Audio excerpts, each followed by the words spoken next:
यिनलाई म्यानेज नगरेको भए सायद हामी यो ठाउँमा पुग्दैनौँ होला। मैले त अझसम्म कतिसम्म पनि भन्ने गरेको छु र म त लिपिबद्ध छु लेखेको इन ब्ल्याक एन्ड व्हाइट होइन। आफूले जायज कुरा जब मेरो मनमा म यदि आफ्नो उद्देश्यप्रति क्लियर छु, मेरो पर्पसप्रति म क्लियर छु र त्यसबाट चाहिँ त्यसका पर्ने प्रभावहरूका बारेमा म क्लियर छु कि यसको चाहिँ एउटा लार्जर पोजिटिभ इम्प्याक्ट पर्छ। तर कसैले अनरिजनेबल ढङ्गबाट बाटो छेक्न आउँछ भने त्यो बाटोलाई नाघेर जान्छ।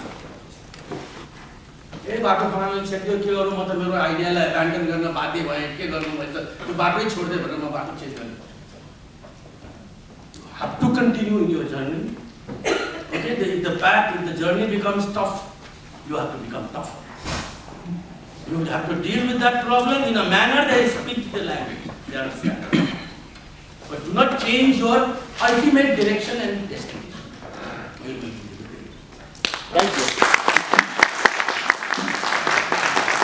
Thanks to opening up a long Samandra Leo Club. One of the founder members in Lions School U3. I did any Lions School in Assam and regional Africa, South Asia, to Chandra. This got 30 शैली होते हैं उनका districts को convention Nepal में बात होती है। तो वहाँ मतलब जैसे वहाँ पक्का ग्रुप में वहाँ invite कर दो बात है। International President Barry Palmer in Nepal, अहिले को वर्तमान president जो president बन थी। अनि वहाँ ने क्या किया? मतलब बोलाउँदाखेरि एउटा business house को social enterprise में social यो activity में के कसो किसिमको भूमिका हुन सक्छ भन्ने क्रममा हामीले मोहम्मद युनुससँग मिलेर बङ्गलादेशका नोभल गरे। उनी त मोहम्मद युनुस भनेपछि यो माइक्रो फाइनान्सका त इनिसिएटरै भए हैन। त्यसपछि खाली माइक्रो फाइनान्स भनेको चाहिँ $700 सम्म चाहिँ पर पर्सनलाई लोन दिएर सुरु गरिने आर्थिक। You cannot create job there. You can be self-employed. अनि त्यसको एउटा नेक्स्ट लेभलको चाहिँ सोशल इम्प्याक्ट, सोशल कुनै पनि इस्युलाई टच गर्ने, प्रभाव पार्ने, पोजिटिभली त्यसलाई एड्रेस गर्ने activity, but with it has to sustain as a successful business, but the promoters should not take any return out. The social impact is तो उन्हें तो प्रोग्राम नया फिलोसफी इंट्रोड्यूस करे, मोहम्मद इस बार जारी प्रभावित है। तर मोहम्मद युनुस र सँग मिलेर हाम्रो फाउन्डेसनले नेपाल सोशल बिजनेस भन्ने खडा गर्यो। त म सोशल बिजनेस कसरी चल्छ, हामी के गर्न खोजिरहेका छौँ भन्ने कुरालाई नै मैले मेन चाहिँ सब्जेक्ट अफ डिस्कसन बनाएर आफ्नो कुराहरू राखेँ। उहाँ त्यही मञ्चमा उठेर यति प्रभावित हुनुभयो कि उनले we at Lions Club International Foundation want to join hands with you and we want to do a partnership भन्नु। ठुलो रहेछ फाउन्डेसन। एउटा जस्तै लायन्स क्लब एक तरफ चाहिँ उसका आफ्ना रुटिन एक्टिभिटिज छन् भने अर्कोतर्फ उनीहरूको फाउन्डेसन रहेछ। त्यो लायन्स क्लबकै मेम्बर्सहरूले कन्ट्रिब्युट गरेको। तपाईँको प्रश्न त्यही थियो नि, हाउ डु यु मोबिलाइज गरेर। त if you have a compelling idea, जस्तो अहिले हाम्रो त्यो सोसल बिजनेसमा 50% लायन्स फाउन्डेसन फन्ड गर्छ, 50% फन्ड गर्छ। त्यसैबाट हामीले 100 जना भन्दा बढीलाई डडेलधुरा, डोल्पा, रोल्पा अनि यो जुम्ला का एकदमै ब्याकवर्ड ठाउँमा केही न केही इकोनोमिक एक्टिभिटीहरू लोकल लेभलको चाहिँ रिसोर्सेसलाई प्रयोग गरेर गर्न खोज्ने, जसले ब्याङ्कको ऋण नपाउँछन् न सस्टेन गर्न सक्छ, जोसँग रियली चाहिँ उद्योग एउटा सक्सेसफुल्ली एउटा व्यापारै भन्नुहोस्, उद्योगको त पुरै छोड्नु चलाउन सक्ने नो हाउ पनि छैन, आइडिया पनि छैन भनेपछि उनीहरूलाई त्यो नो हाउस, उनीहरूलाई त्यो आइडियाज पनि दिने, अलिकति क्यापिटल पनि दिने विदाउट इन्ट्रेस्ट, अनि त्यो रन गर्नलाई हेल्प गर्ने र हेल्प गरिसकेपछि सक्सेसफुल बनाएपछि त्यो क्यापिटल फिर्ता लिने, फेरि अर्को लाग्ने। द्याट्स व्हाट त्यो जो यसमा चाहिँ Lions Club is our part. Lions Club नेपालमा अहिले भूकम्प पीडितको पनि काममा एक्टिभ छन्। मलाई लाग्छ एक दुईवटा अरू पनि चिज एजुकेसनमा पनि लागेका छन्। They are also one of the big donors in Bill gets.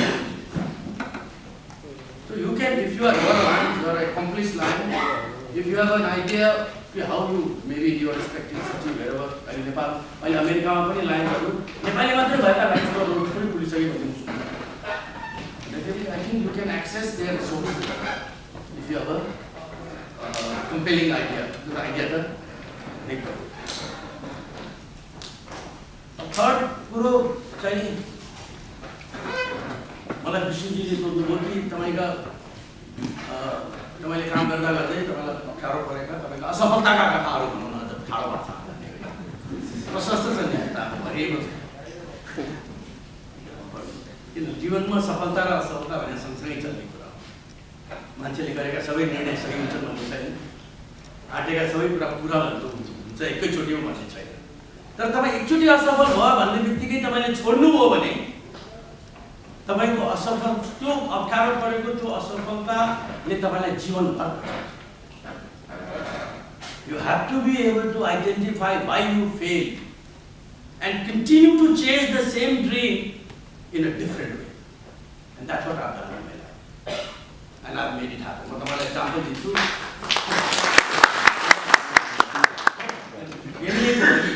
चाहिँ प्रहलादजीले आफ्नो बारेमा मलाई परिचय गराउनु पनि भन्नुभयो म एनईएको बोर्डमा चाहिँ नि कृषि प्रसाद भट्टराई प्रधानमन्त्री हुँदाखेरि उहाँले एफएनसीसीआईको भाइस प्रेसिडेन्ट मलाई राख्नु भएको नेपाल एयरलाइन्सको पनि बोर्डमा राख्नु भएको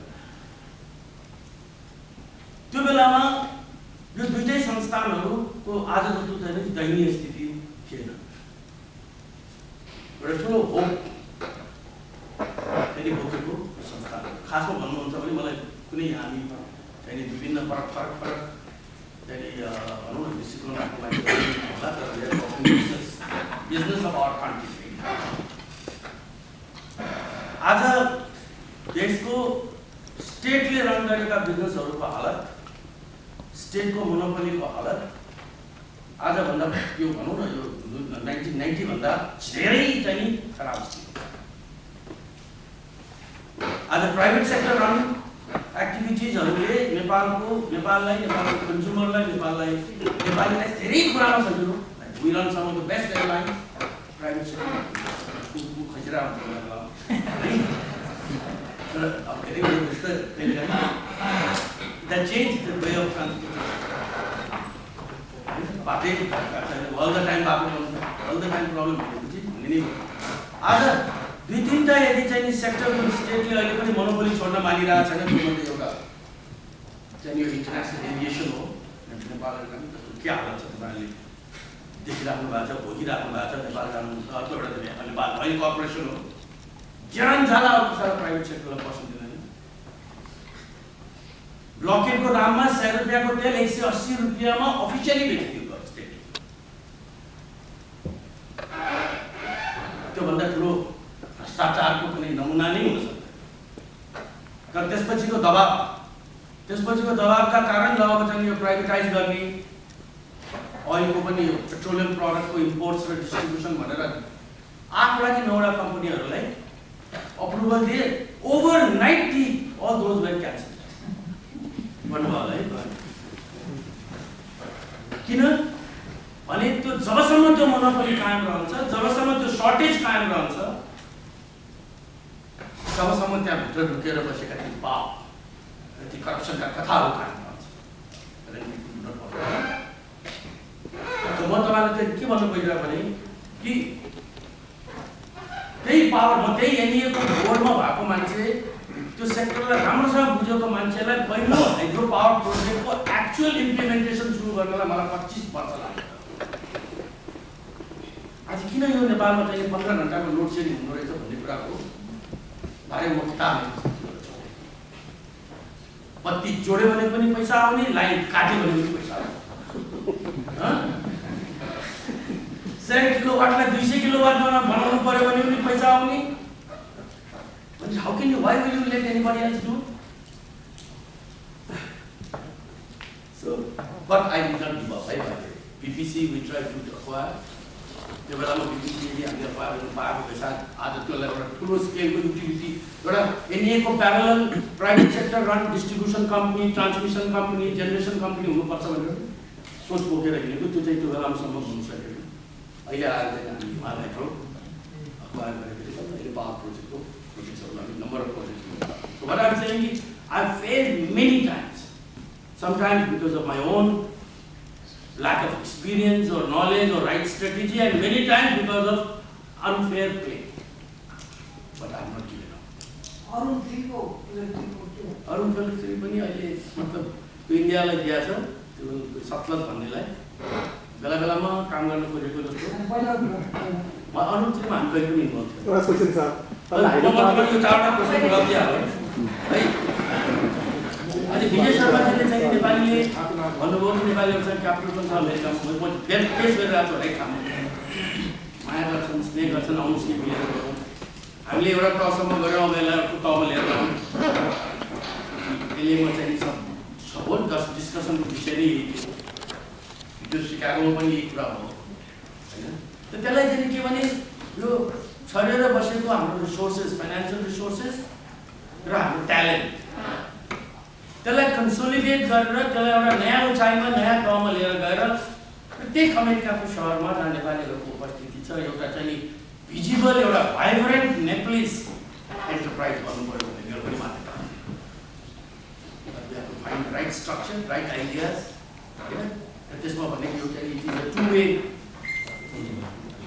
तपाईँहरू कहाँ बस्नुहुन्छ, तपाईँहरूको अपर्च्युनिटी जहाँ देख्नुहुन्छ प्लिज सेयर गर्नु, हामीले देखेको अपर्च्युनिटी हामी सेयर गर्छौँ र त्यस्तो किसिमको प्लेटफर्म बनाउनुपर्छ, कसरी बनाउने हो भनेर त्यसमा चाहिँ हामीले डिस्कसन सुरु गरेका छौँ। मलाई लाग्छ हामी मात्र होइन, अरूले पनि हामीले गरेका होला, तर we have to do. I completely agree with you कि अमेरिकामा हामीले एउटा नेपालीको स्वाभिमानलाई अर्को तहमा लिएर जाने भनेको व्यापार चाहिँ मात्र पर्छ र I think can be done.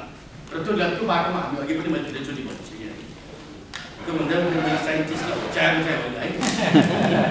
मतलब तपाईँले यस्तो एउटा ड्रग बनाउनु पऱ्यो बाहिर भन्दै थियो नि, तपाईँको आफ्नो चाहिँ कन्ट्रिब्युसनबाट that one will be comparable or bigger than any other business activity.